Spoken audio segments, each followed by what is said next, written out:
जवाब दे दूं हमारे मित्र का प्लीज। अनुराग जी, हम तो ये कहेंगे इस भारत में गद्दारों की कमी नहीं है, और भारत ही एक ऐसा देश है अनुराग जी जहां गद्दारों के साथ भी बहुत सारे लोग प्रवक्ता बनकर खड़े हो जाने के लिए तैयार रहते हैं। आप बताइए, कल आप संसद भवन में शपथ लेने जा रहे हैं, आस्था प्रकट करने जा रहे हैं, किस किस चीज पर आस्था प्रकट कर रहे हैं? एक तो भारत के संविधान पर आस्था प्रकट कर रहे हैं, और जैसे भी हो आप भारत के प्रति आस्था प्रकट करने जा रहे हैं कि मैं भारत का रहने वाला, भारत के संविधान की शपथ लेकर जो मर्यादित कार्य करूंगा और जो भी हमको जिम्मेदारी दी जाएगी वो भारत के प्रति जवाबदेह होऊंगा।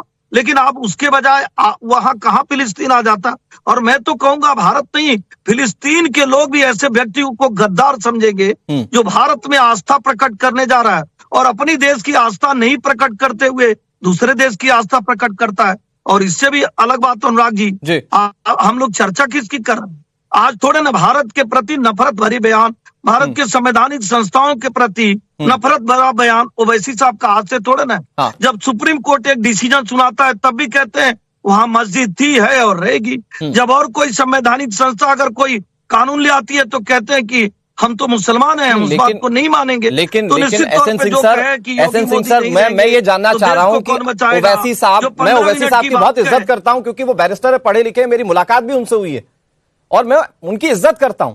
लेकिन मेरे जहन में अभी भी ये बात पहुंच रही है कि ये जय फिलिस्तीन क्यों? क्या ये सिर्फ इसलिए कि वहां पर मुस्लिम जो उन पर जो अत्याचार हो रहे हैं सिर्फ उसको बताने की कोशिश की देखिए साहब मैं सबसे बड़ा रहनुमा हूं, मैं संसद में भी खड़ा हूंगा तो सिर्फ मुस्लिमों की रहनुमाई करूंगा? क्या सिर्फ इसलिए ओवैसी साहब ये बात कह रहे हैं?